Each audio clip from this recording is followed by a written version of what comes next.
Ora porra! Ah, temos aqui, olha que coisa, né? Tá difícil, viu? Tá difícil. Aqui. Aqui esse cidadão Hélio Schwartzman, ele insiste, né? Ele diz aqui que a coluna dele, em que ele defendeu a ciência dos ataques neocriacionistas, gerou muita controvérsia, né? Então, leitores questionaram-me acerca da eugenia, das bases epistemológicas do darwinismo, do caráter laico do Estado e até da validade do discurso científico. Acreditar na ciência, sugeriram alguns, exige tanta fé quanto crer em Deus. Daí diz ele, será? Aceito a provocação. De modo que vou tentar mostrar hoje por que a ciência não é uma religião. Comecemos pelas semelhanças. Como qualquer um que já abriu um livro de epistemologia sabe, a ciência busca seus fundamentos em meia dúzia de postulados, ou seja, de premissas que, a exemplo dos dogmas religiosos, são tomados como auto-evidentes. Isto é, considerar verdades verdadeiras sem necessidade de demonstração. Para o monoteísmo, sentenças como Deus criou o mundo constituem verdades inquestionáveis.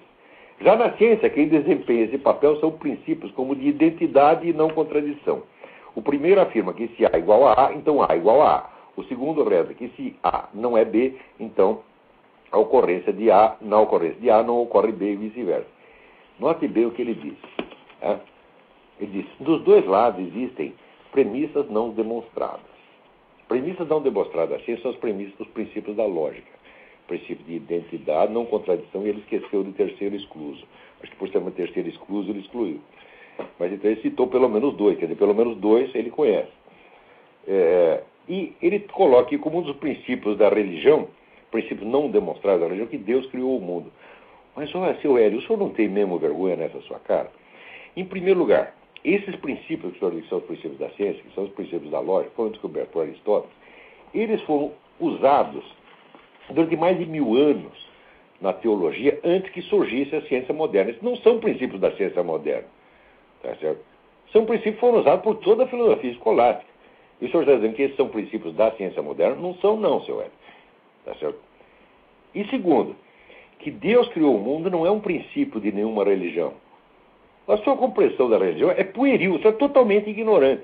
Note bem, a doutrina católica, através de Santo Tomás de Aquino, que é um dos doutores da igreja, portanto, cuja obra está incorporada totalmente na doutrina católica, Santo Tomás de Aquino diz claramente que não apenas Deus como Criador, mas a simples existência de Deus, tá certo?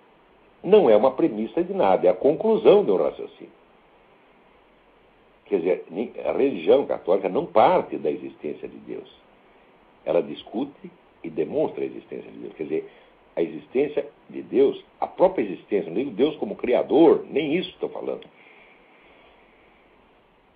Ou seja, se você não sabe o que é um princípio, não sabe a diferença entre uma premissa e uma conclusão, para de dar aula, tentar dar aula de lógica na Folha de São Paulo, seu Zé Mané.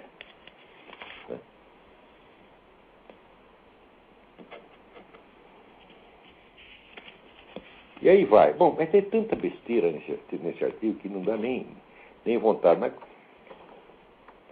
Agora, uma coisa engraçada nesse artigo é o seguinte, ele pega, né, ao discutir a religião, ele atribui qualquer besteira à religião. Como, por exemplo, acabou de atribuir a ideia de que Deus criou o mundo é um axioma. Não é um axioma, isso é a conclusão do raciocínio. Tá certo? Os axiomas que a religião parte são exatamente os mesmos que você está dizendo que os da ciência, que são os princípios da lógica, identidade, contradição e terceiro excluso. Identidade, não contradição e terceiro excluso. São exatamente esses os mesmos. Você, obviamente, jamais abriu um livro de teologia escolástica. Nunca na sua vida você não tem a menor ideia do que é. Senão você não diria uma estupidez dessa. Tá certo? Agora, quando ele vai falar da ciência, ele nunca fala da ciência historicamente existente. Ele fala da definição abstrata de ciência. Quer dizer, a ciência usa os princípios da lógica e depois, para aplicá-los à realidade, ela introduz a atenuação probabilística. Bom, é isso que a ciência deve fazer, tá certo?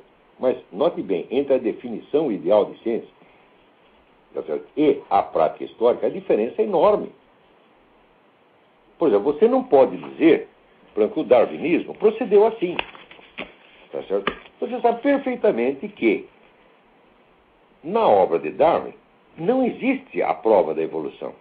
O próprio Darwin reconheceu isso, que a prova só poderia vir posteriormente, com o melhor conhecimento dos registros fósseis. Ou seja, ele sabe que ele não provou uma tese, ele simplesmente lançou uma hipótese.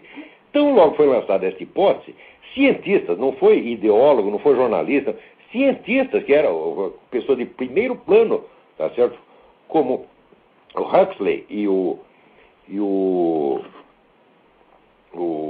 Ernest Haeckel, imediatamente transformaram aquilo, tá certo, num movimento eugenista, ideológico, etc. Os cientistas fazem isso, meu filho, e todo mundo vai atrás dele porque pensa que a ciência está agindo de acordo com os princípios da lógica. A ciência tem elemento ideológico muito mais irracional do que qualquer religião. E você mesmo acabou de demonstrar. Por quê? Quando você confunde a ciência historicamente existente com o ideal de ciência contido na sua definição, isso é procedimento característico do discurso ideológico.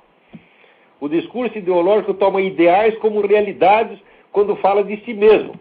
Tá certo? E quando fala do adversário, tenta usar as realidades mais deprimentes como se fossem os ideais dele. Em vez de comparar ideais com ideais, realidades com realidades, não. Compara os seus ideais com a realidade do vizinho. Tá certo? E às vezes não são nem realidades, são mentiras, como você mesmo acabou de fazer com relação a esse negócio de que Deus criou o mundo, é um princípio da religião. Quer dizer, essa distorção é característica do discurso ideológico. É a estrutura mesma da lógica ideológica. Quer dizer, o que você está fazendo aí é pura ideologia, e pior, nem sabe.